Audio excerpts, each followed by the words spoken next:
Welcome to This Explainer. Today we're diving headfirst into the fascinating secrets of Syria's ancient architecture. We're looking at a profound historical mystery, and by the end of this, we're going to decode a literal blueprint for survival. Just think about the way we build our homes and cities today. Now imagine a society that figured out sustainable, climate-resilient living thousands of years ago, leaving behind these incredible clues etched right into stone. That's exactly what we're exploring today. Okay, so let's start with this massive number, 700. Hidden across the rugged limestone hills between Aleppo and Idlib, there are over 700 abandoned yet perfectly preserved ancient settlements. And we aren't just talking about a few scattered pillars or a single ruined temple here. This is a vast, interconnected network of communities spread across a notoriously harsh and unforgiving landscape. It's a staggering scale of ancient development just sitting there in the Syrian highlands. Dating all the way back to between the 1st and 7th centuries, these are commonly referred to as the dead cities or sometimes the forgotten cities. But honestly, calling them dead is kind of missing the point. These aren't just your standard ancient ruins.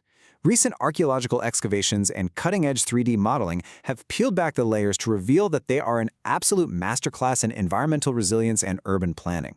Back in the day, these were teeming, vibrant Roman-Byzantine hubs of life. Which brings us to a huge, glaring historical mystery. Think about it. If these communities didn't just survive, but actually thrived and flourished in such a difficult, arid landscape, why are they completely empty today? What could possibly cause a booming network of 700 settlements to just turn into ghost towns? Well, to figure out how they died, we first have to understand exactly how they lived. Section 1. Architecture of Resilience. Let's unlock the village layout. Picture your typical chaotic ancient city. You know, cramped, twisting streets, poor airflow, just densely packed chaos. Now look at what the residents of the dead cities did instead. They completely avoided that mess by inventing a highly sophisticated villa-village hybrid layout. It was spacious, it was structured, and above all, it was incredibly adaptable to their environment. So this specific Roman-Byzantine layout basically relied on 3 brilliantly simple architectural pillars: the courtyard ecosystem, 2-story living, and modular growth. Working together, these 3 elements absolutely maximized both the comfort of the family and the efficiency of their home-based industries. Let's break down exactly how each of these actually worked. Think of the courtyard ecosystem as ancient, zero-emission air conditioning. Every single home was built around a central, private limestone space. But it wasn't just there to look pretty, right? The limestone actually trapped the cool night air, acting as a thermal regulator against the blistering heat of the day. And, at the same time, it gave them a shaded, safe workspace for heavy domestic labor, specifically the incredibly demanding work of olive pressing. They also strictly separated their living spaces to maximize efficiency, which is where 2-story living comes in. The sturdy, beautifully arched ground floors were totally reserved for housing livestock and storing goods. Meanwhile, the upper floors, flooded with natural light, served as the family living quarters. And this functional separation was pure genius. Having the animals down on the ground floor essentially provided ancient underfloor heating. It gave off radiant warmth that kept the upper family quarters cozy in the harsh winter, while keeping the living spaces clean and hygienic all year round. And here's the real kicker. These ancient architects were thinking long-term. As families grew over generations, or as they accumulated more wealth, they used modular growth. They specifically designed their homes with add-on potential. This meant they could seamlessly bolt on new rooms without ever disrupting the street drainage systems or blocking that crucial natural airflow we just talked about. It was essentially an infinitely scalable suburban model. Section 2. Engineering every drop. Let's look at water management in the Syrian highlands. Modern engineers actually still study their advanced hydraulic network today. It's that good. First, they had rock-cut cisterns, deep rock private storage at every house to painstakingly catch and harvest every single drop of roof rainwater. Then they used terraced filtration, communal stepped limestone basins designed to naturally filter sediment out of the runoff water before it hit public reservoirs. And finally, the building material itself acted like a giant limestone sponge. The porous stones stayed incredibly cool, which drastically reduced the evaporation of their absolute most valuable resource. Literally every single drop was engineered for maximum retention. Section 3. The green gold economy, the olive oil engine. Now, these folks weren't just scraping by on filtered water. They were sitting on an absolute economic gold mine. Their entire survival blueprint was financed by a highly successful monoculture, which is an agricultural practice relying heavily on one single highly profitable crop.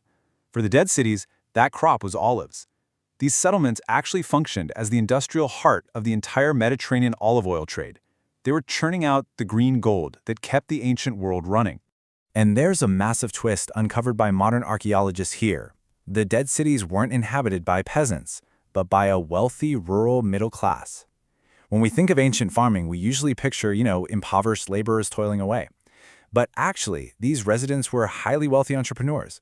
They built sophisticated industrial-grade olive presses right into the residential wings of those courtyard homes we looked at earlier. They essentially perfected the ultimate work-from-home setup way before it was a thing. Because they seamlessly integrated their home life with their workspace, they achieved this incredible level of unshakable self-sufficiency. This meant that even when the broader Roman Empire was facing severe political instability, regime changes, and huge economic turmoil, these self-sufficient villages remained totally economically dominant. They controlled the means of production right from their living rooms. Section 4. Why did they fall? Uncovering the perfect storm. So, the archaeological evidence tells us they definitely weren't violently massacred. There are absolutely no signs of massive sieges or destruction. Rather, their highly advanced system was finally brought down by a compounding perfect storm. First, the devastating plague of Justinian drastically wiped out their population and labor force. Second, following the Islamic conquests, the major global trade routes shifted, basically bypassing their economic engine altogether. And third, a cooling global climate physically crippled the high-altitude olive trade they depended on so heavily. Faced with this perfect storm, the inhabitants made a totally rational decision. Recognizing that their high-altitude olive monoculture was just no longer sustainable, they executed a grand departure. They logically packed up their tools, gathered their families, and calmly walked away, migrating down to more fertile plains. They left behind no bodies, just a perfectly preserved limestone skeleton of their incredible ingenuity. Section 5. Lessons for Modern Living. The 600-year suburb. So why on earth does a 7th century ghost town matter to you and me today? Well, the core takeaway is that sustainable living isn't some brand new modern invention that requires high-tech solar panels and smart grids.